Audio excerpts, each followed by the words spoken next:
మీ business ఏదైనా మీ ఊర్లో promotion చేయాలంటే అది సుమన్ టీవీతోనే సాధ్యం. ఇప్పుడే సంప్రదించండి.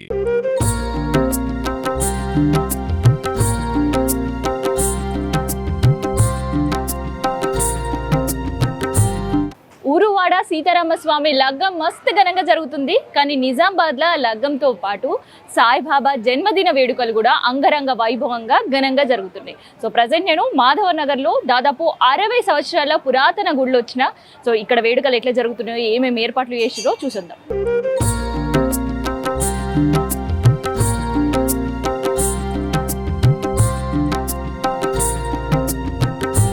ఇవాళ శ్రీరామనవమి అందరికి ఎరకనే సీతారాముల కళ్యాణానికి సంబంధించిన ఏర్పాట్లు కూడా మస్తు జోరుగా సాగుతున్నాయి 2-3 రోజులకెళ్ళి. ఇక ఇవాళ లగ్గం ఇప్పటికే చాలా గుళ్ళలో కూడా షురు అయిపోయి ఉంటుంది.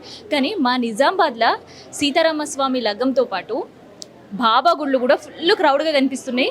ఎందుకంటే ఇవాళ చాలా గుళ్ళలో కూడా ఇవాళ బాబా జన్మదిన వేడుకలు మస్తు ఘనంగా జరుగుతున్నాయి. ఇక ప్రజెంట్ మాధవ్ నగర్ దగ్గర ఉండే సాయిబాబా గుడిలో నేనున్నా. ఒకసారి ఇవతోటి మాట్లాడదాం మనం. ఇవాళ ఈడ ఏమేమి కార్యక్రమాలు జరుగుతాయి, ఎంత రద్దీ వస్తారు, అండ్ బాబాని సేవించుకోవడానికి వచ్చే భక్తుల కోసం ఎటువంటి ఏర్పాట్లు చేసారు, ఇట్లాంటివన్నీ కూడా తెలుసుకున్నాం. సార్ క్రౌడ్ అయితే చూస్తున్నాం.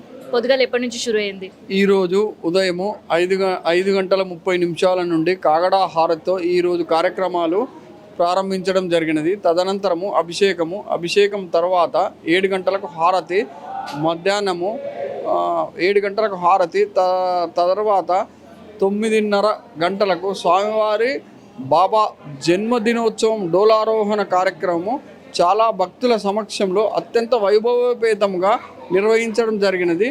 తర్వాత మధ్యాహ్నము 12:30 సీతారామచంద్ర స్వామివారి కళ్యాణోత్సవము స్వామివారి ఆలయంలో గల కళ్యాణ మంటపం నందు చాలా బ్రహ్మాండంగా జరుగుతున్నది. ఇటు తర్వాత అన్నదాన కార్యక్రమము మరియు సాయంత్రము 6 గంటల నుండి స్వామివారి విమాన రథోత్సవము గ్రామంలో ఊరేగింపు కార్యక్రమము కలదు.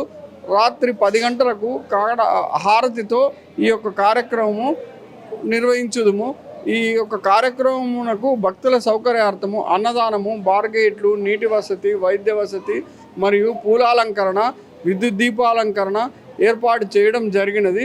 ఈ యొక్క ఏర్పాట్లకు గాను భక్తులు, పాత్రికేయులు, పుర ప్రముఖులు, పోలీస్ సిబ్బంది అందరి సహాయ సహకారాలతో నిర్వహించున్నాము. ఇట్టి కార్యక్రమం నందు భక్తులు అధిక సంఖ్యలో పాల్గొని స్వామివారి కృపకు పాత్రలు కాగలరని మనవి చేయుచున్నాం. దాదాపు ఎన్ని సంవత్సరాల పురాతన దేవాలయం ఇది? ఈ యొక్క ఆలయము 60 సంవత్సరాల క్రితము నిర్మాణం చేయడం జరిగినది అని తెలియపరచుచున్నాను. సో మరి అలా ఎంతమంది భక్తులు దర్శనానికి వస్తుంటారు? వాళ్ళు దర్శనానికి వచ్చినప్పుడు దాదాపు రాత్రి ఎన్ని గంటల వరకు ఆలయం తెరిచి ఉండబోతుంది? ఈ యొక్క ఆలయము ఉదయం 7 గంటల నుండి రాత్రి 11 గంటల వరకు ఆలయం తెరిచే ఉంటుంది. భక్తులకు దర్శనం చేసుకోవచ్చు. ఈ యొక్క శ్రీరామనవమి మరియు స్వామివారి బాబా జన్మదినోత్సవం పురస్కరించుకొని ఈ యొక్క ఆలయంకు 15,000 నుండి 20,000 మంది భక్తులు దర్శించుకుందురని మా యొక్క అభిప్రాయం. విన్నాం కదా, దాదాపు ఈడ 15 నుంచి 20,000 మంది ఇలా బాబా దర్శనం కోసం వస్తారంట. వాళ్ళ కోసం అన్ని ఏర్పాట్లు చేసినామంటున్నారు అధికారులు. ఒకసారి భక్తులతో కూడా మనం మాట్లాడదాం. ఎన్ని సంవత్సరాల నుంచి వస్తారు? 30 ఏళ్ళు అవుతుంది మేము రాబట్టి. మేము కూడా 20 సంవత్సరాలు వస్తున్నాం. దర్శనం బాగానే ఉన్నది. ఎప్పుడు వస్తాం, రెగ్యులర్గా వస్తాం. ఇక్కడనే ఉంటాం, వినాయక నగర్ లోకలే. ఎప్పుడు వస్తాం.